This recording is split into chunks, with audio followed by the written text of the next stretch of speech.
J'ai une révélation à vous faire. Le problème de la santé mentale des jeunes, c'est pas TikTok. Le problème des jeunes, c'est vous. Au début, vous nous disiez que le problème des jeunes, c'était la télévision et Club Dorothée. On nous a ensuite dit que le problème des jeunes, c'était les jeux vidéo et GTA 5. Et maintenant, on nous dit que le problème, c'est les réseaux sociaux, c'est TikTok. Vous passez votre temps à trouver des excuses pour ne pas admettre que le problème de la santé mentale des jeunes, c'est vous. C'est vos politiques contre les jeunes. La France de Macron, c'est la dépression des jeunes qui a été multipliée par 2 depuis son élection. Les hospitalisations pour tentative c'est plus 76% pour les 20-24 ans, plus 118% pour les 10-14 ans. Un jeune sur 3 qui présente un risque de troubles anxio-dépressifs. Mais vous arrivez quand même à nous dire que ce n'est pas de votre faute. Le problème, c'est que les faits sont accablants. Depuis 2010, la courbe de la santé mentale chez les jeunes, elle est comme ça. Elle ne fait que monter. Donc, vous ne pouvez pas nous dire que c'est le Covid. Et quand vous regardez cette donnée en fonction de l'âge des jeunes, c'est pareil. Plus les jeunes grandissent, plus ils sont affectés par des troubles de la santé mentale. Le moment où les adolescents sont le plus affectés, le moment où les numéros verts sur la santé mentale des jeunes sont les plus surchargés, c'est le moment de Parcoursup. Et ça, le ministère de l'Éducation nationale le sait très bien. C'est même pire que ça, il le cache. J'ai auditionné des scientifiques qui ont été missionnés par l'Éducation nationale pour étudier la santé mentale des jeunes. Il leur a été interdit de parler de Parcoursup dans leur enquête. Le ministère a censuré un rapport scientifique qui devait interroger les jeunes sur Parcoursup. Mais les faits sont là. Parce que quand on interroge les adolescents sur ce qui les angoisse,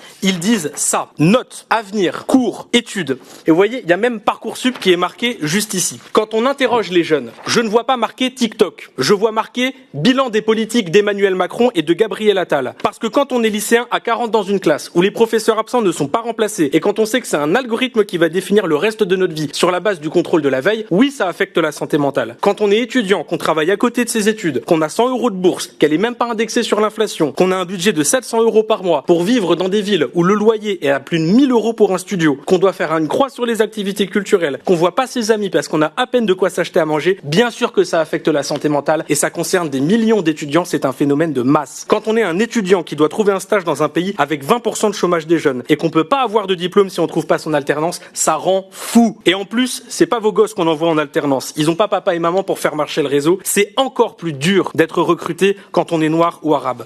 Et même quand on est une femme voilée. Voici ce qui tourne dans les groupes de promo. Une liste d'entreprises qui acceptent les femmes voilées au travail. Voilà jusqu'où mène le racisme et l'islamophobie dans notre pays. Quand on parle de détresse psychologique chez les jeunes, c'est ça qui ressort. C'est l'incertitude. C'est le sentiment de ne pas pouvoir se projeter. C'est se demander à quelle sauce on va être mangé. Comment voulez-vous que ces jeunes puissent se sentir bien dans une société qui ne veut pas d'eux? Et ne me dites pas que c'était la même chose il y a 50 ans. Le prix du logement n'était pas le même. Le chômage n'était pas le même. La croissance économique n'était pas la même. Le pouvoir d'achat n'était pas le même. La pression à l'orientation et au recrutement n'était pas le même. Il y a 50 ans, on pouvait se dire que demain ça irait mieux. Aujourd'hui, quand on réfléchit à la France dans 50 ans, on pense à la crise économique, au réchauffement climatique et à la guerre. Le problème de la santé mentale des jeunes, c'est pas TikTok, c'est l'incertitude. C'est les conditions socio-économiques dans lesquelles ils évoluent. Vous avez instauré un système de sélection et de compétition à travers Parcoursup, à travers la précarité, à travers le recrutement en alternance. Vous avez instauré un système de compétition dans laquelle la majorité des jeunes ne gagneront pas et dans lequel ils ne peuvent pas se projeter. Et la ministre de la Santé nous dira, on a mis en place plein de structures pour accompagner les jeunes qui ont des problèmes de santé mentale. Déjà, vous traitez les effets, pas les causes. Et le fait que vous ayez mis en place plein de structures, c'est bien ça le problème. Les jeunes ne savent pas où aller. Et parmi la dizaine de structures que vous avez mis en place, il n'y en a pas une seule qui fonctionne. Elles sont toutes surchargées. 8 jeunes sur 10 qui ont des difficultés d'accès aux soins pour la santé mentale. Réussir à mettre en place une dizaine de structures pour en avoir aucune qui marche, c'est une performance, vous êtes des génies. Alors, c'est bien beau de se réveiller